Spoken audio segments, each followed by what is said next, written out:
Ficou definido também que ano que vem, para o primeiro ano do ensino médio, não vai ter concurso de bolsa, a escola já vai dar o desconto, tome, direto, né? 50% na matrícula e 30% na mensalidade, valendo para os 3 anos do ensino médio. Puta que pariu. Quase que eu me matriculo de novo para fazer ensino médio. Ficou barato. Eu fiz um chimarrão aqui, mas deu tudo errado. Ó, estragou. Ficou parecendo um mingau de esterco. Vou ter que fazer de novo. Bom, o que mais ficou definido? Ficou definido também que o distanciamento social nas escolas vai continuar até o final do ano, em todas as escolas de Ribeirão Pires, todas, tá? Teve uma reunião do Conselho Municipal de Educação que definiu isso, e amanhã o prefeito vai assinar um decreto que o distanciamento social em todas as escolas de Ribeirão, públicas, particulares, sei lá, e o que mais que tem, né, as municipais, né, vai até o final de 2020. Então, esse ano, nós não voltaremos ao ensino presencial em Ribeirão Pires, tá? Então, vamos nos preparar para encerrar o ano nesse modelo que nós estamos. Nós estamos também, ontem, né, nós estávamos planejando fazer uma reunião online com os pais e com os alunos para apresentar o novo modelo de ensino médio que o governo está impondo, né? E o Colégio São José, a partir do ano que vem, vai implantar o tal do novo ensino médio. Vamos ver como que é esse novo ensino médio. Aparentemente, os alunos vão ter... eu não sei. Professor, mas você ainda vai. Esse Ah, novo ensino médio que você está oi. falando é o quarto ano? Quarto ano do ensino médio? Não, não, não, não, não. Esse aí, o quarto ano do ensino médio, é só para o pessoal do Estado que não está conseguindo acompanhar, que não está tendo aula nenhuma, que está se ferrando e que vai ter que prestar o Enem e não vai passar nem no exame de fezes, né? Coitados. Então eles vão ter um quarto ano presencial para tentar, quem quiser, né, optativo, quem quiser retomar. Esse aí, pelo que está desenhando, nós vamos ter uma reunião ainda preparatória, tá? Os professores, para a gente ser informado direitinho. Pelo que eu entendi, vai ter algumas matérias eletivas, vão ser online, tá? Acho que são 2 matérias eletivas. Você, se quiser, você faz. Vai ter percursos formativos, quer dizer, se você quer mais ir para humanas, se você quer ir mais para exatas, um negócio assim. E é de acordo com a profissão que você está pretendendo lá na frente. E 60% vai ser da base comum. Inclusive o Anglo já tem material próprio, tudo, né? Mas a gente sabe muito por cima ainda, viu, gente? Se eu falar alguma coisa, vai ser uma imprudência, tá? Mas a princípio vamos aguardar. Mas o fato é que vocês, ano que vem, já vão ter que pegar uma parte aí do novo ensino médio, né? Vão pegar aí o primeiro colegial só.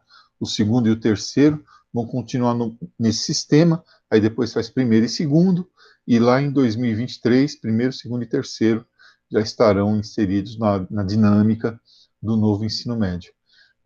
Tomara que seja para melhorar, né? Tudo parece que vai ser mais dinâmico, que vai ter mais atividades práticas, né? Então, vamos torcer para que seja legal, né? Então, foi mais ou menos disso o conselho, tá? Vocês foram muito elogiados. É um bom nono ano, vocês são bons. Muito bem. Então, aguardemos novidades. Agora, vamos para a nossa aula propriamente dita, né? Olha aqui, vamos compartilhar nossa tela. E ao compartilhar a nossa tela, nós temos aqui os conflitos na África na atualidade, né? Nós já estudamos África, né, no início do ano, e quando a gente estuda a África, só para relembrar, é aquela ideia mais ou menos Discovery Channel, Animal Planet, né? Aquela coisa meio o leão, a zebra, o leão correndo atrás da zebra, né? A zebra fugindo do leão, né? Meio Madagascar, assim, né? Então, Na verdade, a gente agora tem que considerar a África, né, no nível que vocês estão, a África já como um continente onde acontecem relações sociais, onde acontecem relações políticas e econômicas, tá? Então vamos lá. Então, página 233, tá? Do caderno 4. Vocês sabem que a África ela tem um sistema lá que é um sistema tribal, tá? A economia e as relações sociais africanas sempre foram baseadas nesse modelo tribal até a chegada do ser humano. Aí, do ser humano, aí, vixe Maria, do europeu, né? Do europeu. Aí o europeu, durante o século XIX, né? 16, 17, 18, mas no século XIX, ele criou uma série de países lá na África, tá? Seguindo não o modelo tribal de territórios das etnias, das culturas africanas, mas sim os interesses dos países europeus. Isso acabou gerando as tais fronteiras artificiais. Eu preciso que vocês guardem esse conceito quando forem falar sobre África. Fronteiras artificiais, tá? Vamos dar uma olhadinha nesse mapa aqui, ó. Dá uma olhada aqui. Tá vendo esse monte de linha reta aqui, ó? Isso aqui são fronteiras impostas pelo colonizador, né, pessoal? Olha aqui, ó, né? Retas ou mais ou menos retas, enfim, tá? Quer dizer, fronteiras impostas pelo colonizador. Se fosse respeitar as fronteiras culturais, o mapa seria esse aqui, ó, muito mais complexo, né? Muito mais complexo. Mas os europeus acabaram impondo essas fronteiras artificiais. O resultado foi que você colocou povos que eram inimigos morando no mesmo país e um querendo sacanear o outro. Colocou povos nômades com povos sedentários, colocou povos pastores com povos agricultores, povos muçulmanos com povos animistas, né? Povos cristãos com povos animistas, com povos muçulmanos, enfim, né? Você criou aí as condições, o europeu, né, o colonizador, criou as condições para a existência de conflitos terríveis, né, que estão aí massacrando e inviabilizando muitas vezes a África até hoje, tá? Também, às vezes, uma mesma etnia acabou ficando espalhada em países diferentes, né? Então, o desrespeito a esses aspectos culturais vai gerar os conflitos africanos, né? Então, novamente, aí o colonizador é o grande responsável por isso. Depois da Segunda Guerra Mundial, nós vamos ter lá a Segunda Guerra Mundial e a Primeira, né? Vocês se lembram? Tiveram como campo de batalha principalmente a Europa, né? A Europa. Então, a Europa saiu fortemente enfraquecida, muito enfraquecida, né? Muito enfraquecida dessas duas guerras. O resultado foi que a pressão sobre os países africanos, né, para mantê-los ali como colônias, diminuiu. Além disso, os Estados Unidos e a União Soviética, que despontaram como grandes potências, né, como superpotências, após a Segunda Guerra Mundial, acabaram também impondo, de alguma forma, e apoiando também esses movimentos de independência dos países africanos. Por quê? Quando o país se tornava independente, ele se alinhava aos Estados Unidos ou à União Soviética, aumentando a área de influência desses países. Tá? Surgem, então, os movimentos nacionalistas lá na África defendendo a independência, tá? A independência daqueles países artificiais que tinham sido criados pelo colonizador. Por quê? Porque esse movimento, ele, digamos assim, é anti-imperialista. Então, ele não é culturalista, ele é contra o colonizador. Contra o colonizador. Então, a, as etnias diferentes que moravam no mesmo país se unem contra o inimigo comum colonizador. Quando o colonizador europeu é expulso, quando tem a independência, eles começam a brigar entre eles. A etnia que está no poder se impõe sobre a outra, né? Aí aquela outra que se acha oprimida, que se acha injustiçada reage, e aí começam conflitos e mais conflitos. Tá? E quem se beneficia com isso? Sempre os países estrangeiros, né? Sempre os outros países. E a África, como um todo, acaba perdendo. Então, só lembrando aí, ó, como era a África antes do século XX, né? As etnias, tá? Todas que havia lá na África, cada espaço desses aqui, uma etnia diferente. Olha Madagascar, essa ilha, a quantidade de etnias lá, né? E as fronteiras que foram impostas pelos colonizadores, as fronteiras artificiais, né? Gerando aí 40 e poucos países, tá? Então, muitas etnias divididas, alguns povos foram divididos, enquanto dezenas de outros foram obrigados a viver juntos em um mesmo estado, tá? Isso acaba deflagrando aí os conflitos, né? Aí a apostila de vocês vai fazer o seguinte: vai tentar explicar inicialmente a solução que os países africanos tentaram dar para esses conflitos. Né? Então, era evidente que os conflitos iam acontecer. Para evitar esses conflitos, eles tentaram, primeiro, um processo, alguns países, né, um processo de federalização. O que significa isso?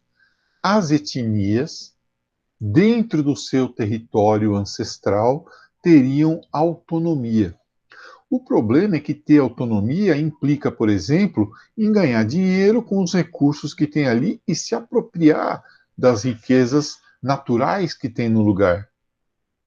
Só que o outro lugar do país, outro lado do país que não tem aquelas mesmas riquezas, quer participar também da exploração das riquezas, por exemplo. Em um lugar que tem muita autonomia, ele pode querer se tornar independente, tá? A representatividade, a representatividade dessa grande quantidade de povos acabou sendo impossível e gerou novos conflitos, né? Não tem jeito. Quando uma etnia, quando um grupo está no poder, o outro se sente marginalizado, se sente reduzido. Isso vai gerar mais conflitos. Isso internamente. Externamente, surgiu a ideia de um pan-africanismo. Pan-africanismo. Quer dizer, a ideia da união entre todos os países da África. Para isso, criou-se a Organização da Unidade Africana, em 1963. Tá? Aqui na América tem a OEA, Organização dos Estados Americanos. Tá? E lá na África criou-se a OUA, Organização da Unidade Africana. A sede dela era em Addis Abeba, capital da Etiópia. Só que vejam, a Etiópia em si mesmo já é um país bosta. Agora, como é que um país desses, né, vai ser sede de alguma coisa? Não vai, não dá certo. Tá? E um dos problemas é que, primeiro, os dois grandes problemas da unidade da Organização da Unidade Africana, aqui, ó.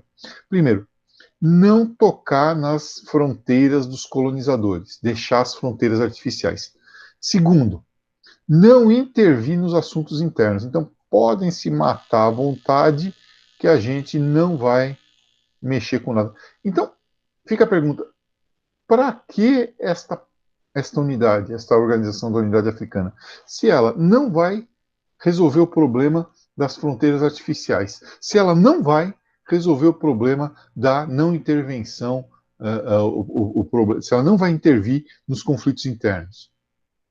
Então, nas guerras civis, nos genocídios, tá? Ela acaba fracassando. A Organização da Unidade Africana acaba fracassando e, no lugar dela, surge a Unidade Africana. Tiraram a letra O, ficou só a Unidade Africana, seguindo ali mais ou menos, né, as ideias, os conceitos da União Europeia, né, da UE, tá? Então, dessa época aqui, né, a UE, surge também aí a ideia de uma unidade africana, tá bom? Muito bem. Então, deixa eu colocar aqui o linkzinho para o rapaz que entrou agora. Aqui, inspirada nas ideias da União Europeia, a partir de 2001, nós vamos ter a a Unidade Africana. Ao invés de falar sobre política, agora eles vão falar sobre economia. Mas, então, é uma tentativa de união econômica, mas com algumas possibilidades de intervenção em conflitos internos, tá? Alguma possibilidade de intervir nos conflitos internos. Para prevenção ou pacificação, então, começaram a aumentar as tensões numa região. A unidade africana pode mandar tropas. Em caso de crimes de guerra, torturas, estupro em massa, soldados, crianças, essas coisas que tem lá na África, né? E o famoso genocídio, né? Quer dizer, o assassinato intencional, evidentemente, de toda uma etnia. A pessoa ser assassinada porque pertence a uma determinada etnia. Sabe o que resultou disso? Nada. Porque os conflitos étnicos e guerras continuam até hoje, tá? Então, são boas intenções, né? Mas o poder de pressão da União, ou da unidade africana, continua sendo muito pequeno. A África é um continente muito sofrido, né, pessoal? A África é um continente que sempre foi muito sofrido. Bem, a apostila de vocês pegou aí alguns casos, né, para analisar, tá? Um primeiro caso, a Guerra de Biafra.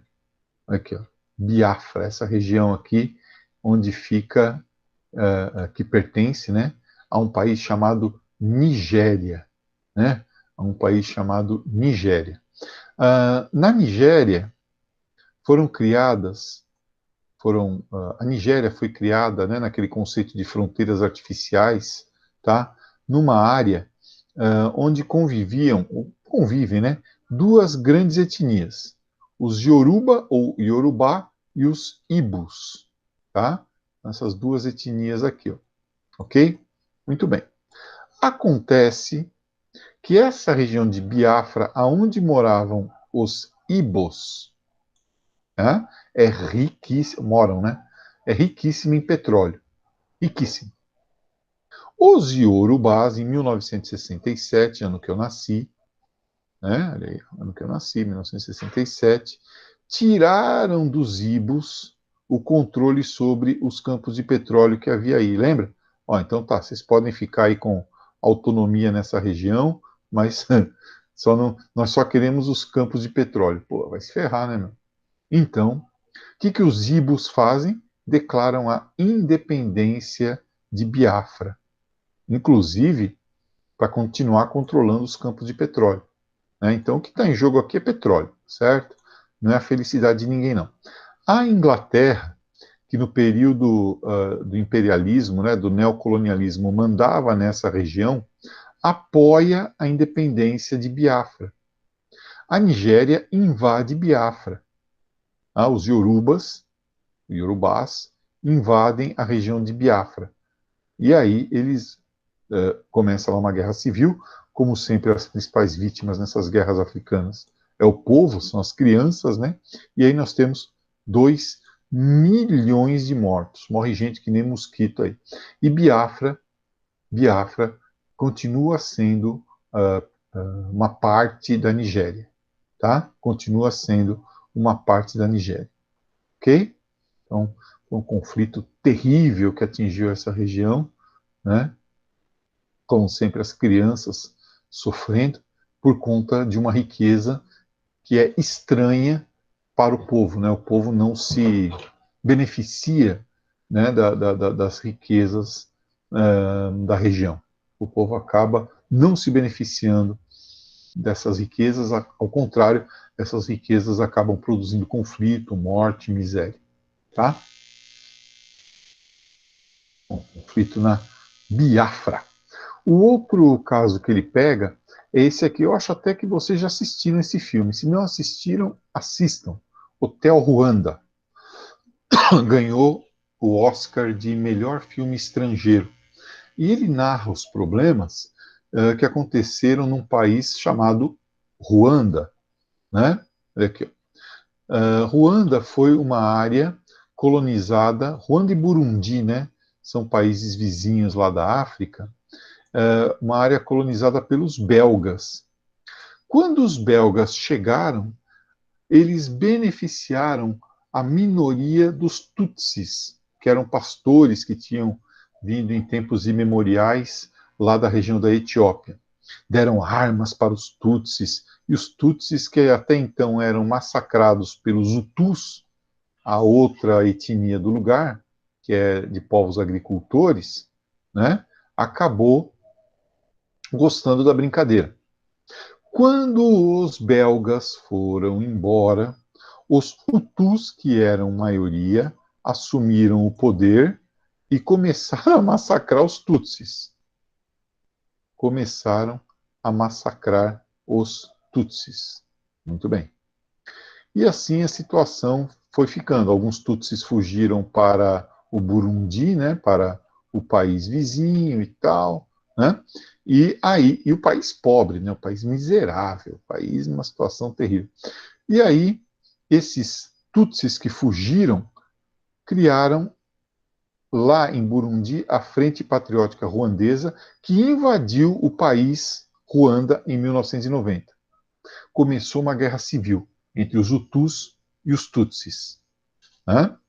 Finalmente, em 1994, a França, né, não mais a Bélgica, mas a França, decidiu intervir, porque a ONU, esse cara aqui no filme, ó, esse carinha aqui no filme, ele é representante da ONU no país, tá? Das forças de paz da ONU. A ONU, através da França, decide intervir de verdade, né? E por fim essa guerra civil. No final das contas, nós já tínhamos 2 milhões de exilados, né, de refugiados, pessoas que fugiram do país, foram para a Europa ou para outros países africanos, tá? E 1 milhão de mortos. A maioria dos mortos, né, Tutsis, e esses Tutsis mortos com facão. Eles não tinham armas assim de fogo mesmo, né? Eles matavam no facão, porque o facão era mais barato. Na época, no filme, né, aparece isso. Facões fabricados na China a 10 centavos cada um. Então, eles davam facões, né, para que os Hutus fossem matar os Tutsis. Isso aparece bem nesse filme aí, tá? As manobras desse cara, né? Que é verdade, é uma história verdadeira, né? Esse o Paul aí, né? Paul não sei o que lá, o nome dele no filme, que era gerente do hotel, né? Consegue, digamos assim, salvar muitas pessoas e tal, tá? Então é importante que vocês assistam esse filme, Hotel Ruanda. A professora de história não passou, ela vai passar, tá? Isso aqui foi o que sobrou lá de Ruanda, né? Isso depois, né, quando acabou o conflito, eles foram resgatando aí essas pessoas, né? Isso aí eram pessoas que foram mortas na base do facão, tá? Muitos, muitos, muitos mortos nesse conflito. Bom, agora no século XXI, o terceiro conflito que aparece aí na apostila de vocês é em duas regiões de um país chamado Sudão. O Sudão, maior país africano, né? Maior país africano em extensão, tá? Tem um problema muito sério. A parte norte do Sudão é muçulmana e a parte sul do Sudão é cristã e animista. Animista é aquelas religiões que vêm na natureza, né? Forças espirituais e tal. Bem, o Sudão se torna independente em 1956, tá? Sudão que pertencia à Inglaterra, um país extremamente pobre, paupérrimo, miserável, muito miserável, né? E vamos entender por quê também, tá? Não é apenas por causa da seca, não é apenas por causa dos gafanhotos, é sim por causa também dessas guerras civis. Nós vamos ter uma primeira guerra civil, envolvendo aí o norte e o sul, tá? Olha a duração da guerra, de 55 a 72. O Sudão se aproxima da China, né? Quando o Sudão se torna lá independente, ele se aproxima da China. Então a China tem forte influência na política externa do Sudão, né? Ainda mais hoje em dia. Pois bem, então de 55 a 72 eles ficaram em guerra. Depois nós temos quem estava em guerra, né? O norte contra o sul. Depois uma segunda guerra civil também extremamente longa, né? E quem vai morrendo é o povo, de 83 a 2005, né? De 83 a 2005, outra guerra civil. Essa mais sangrenta do que a primeira ainda. A primeira a gente nem tem muita ideia de quantos mortos. Nessa aqui, 2 milhões de mortos, 4 milhões de refugiados. Bem, aí, aí começou a aparecer um conflito diferente, que não era mais entre aqueles que apoiavam o socialismo, o capitalismo, nada disso. Uma etnia que segue a religião muçulmana contra os não muçulmanos, visando a eliminação, a limpeza étnica, o genocídio dos não muçulmanos. É a etnia Bagara.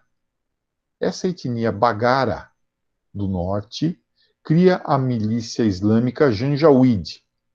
Né? Janjaweed é alguma coisa como os fantasmas, né? Alguma coisa assim, tá? Essa milícia, né, com apoio do governo, começa a atacar o pessoal que morava no sul, que não são islâmicos, são cristãos e são animistas, né? Acreditam nas forças da natureza aí. Pois bem, o que a ONU faz? Né? A ONU consegue, em 2005, um acordo de paz que dá mais autonomia para o sul do Sudão, até para conseguir fazer com que chegasse até ali alguma ajuda, né, alguma ajuda humanitária, porque de outra forma essa ajuda humanitária não chegava, não chegava remédio, não chegava água, não chegava comida, tá? Então, em 2005, um acordo de paz, e em 2011 surge um novo país na África, o Sudão do Sul. Tão pobre quanto o Sudão ou até mais, né? Mas pelo menos, né, agora a ONU podia deixar, como tem, né, até hoje lá, uma força de paz protegendo essa turma, ok? Então, surge aí um novo país, o Sudão do Sul, com 5 milhões de habitantes, formado por 3 etnias, né? Aquela que nós chamamos de Maçais, os Fur e os Agawa, tá bom? Por isso, né? Só que esses Fur aqui, ó, eles se espalham num outro lugar, que é Darfur, né? Terra dos Fur, ok? Então eles estão aí no Sudão do Sul e começam a ajudar numa outra guerra, numa outra região. Então tá aqui, ó, Sudão do Sul, capital do Sudão do Sul é Juba, no total aí 10 milhões de habitantes, né? Entre um grupo e outro, tá? 619, o 7% da população é portadora do HIV, 20 mortes para cada 1.000 nascimentos, né? Essa é a bandeira, ok? E a capital do Sudão é aqui, Khartoum. Khartoum é onde o rio Nilo, que vinha dividido, né? Aí ele se une em direção ao Egito. Bom, Nilo Branco e o Nilo Azul. Aí começa um outro conflito, que é a Terceira Guerra Civil por Darfur, terra dos Fur. Então aquela etnia lá do Sudão do Sul, os Fur, começa a ajudar os seus irmãos que continuaram morando no Sudão. O governo central, para reagir, o governo de Khartoum, apoia as milícias islâmicas que parte para cima com tudo do pessoal que morava lá.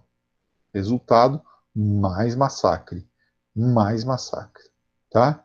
E é claro, né, quando você tem esse destruição de povoados, matança de mulheres e crianças, que é quem cuida das plantações, você tem fome, né? Então, uma dificuldade danada. A ONU, finalmente, manda 20 mil soldados para lá em 2006, mas não adianta nada, né?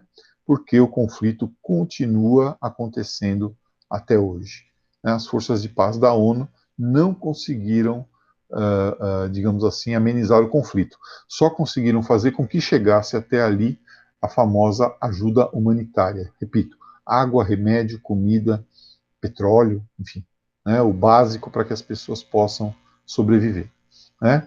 A situação é tão terrível que tem até uma ONG, né, chamada Salve Darfur, tá, tentando aí sensibilizar a opinião pública mundial para esse conflito que acontece lá e ninguém liga. Né? Tem gente morrendo lá nesse instante. Tá? Esse aqui é um soldado da ONU, né? Nós sabemos disso porque ele está com o capacete azul, né? As forças de paz da ONU são os famosos capacetes azuis, tá? Então, Darfur. Eu acho que eu coloquei aqui, ó. Isso aqui, ó, Darfur. Então, aqui está o Sudão do Sul, né? Capital Juba, que a gente acabou de ver.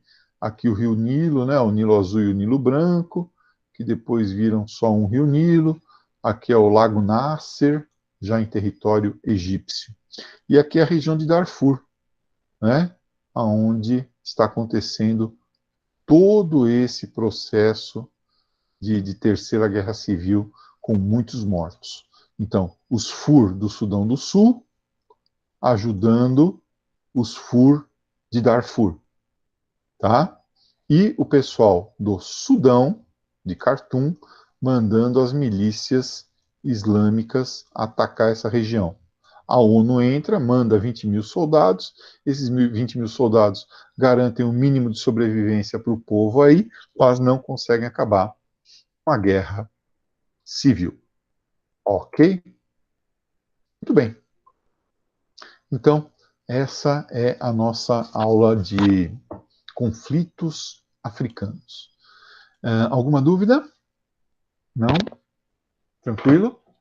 Bem, pessoal, lição, né? Claro, não pode faltar a nossa lição.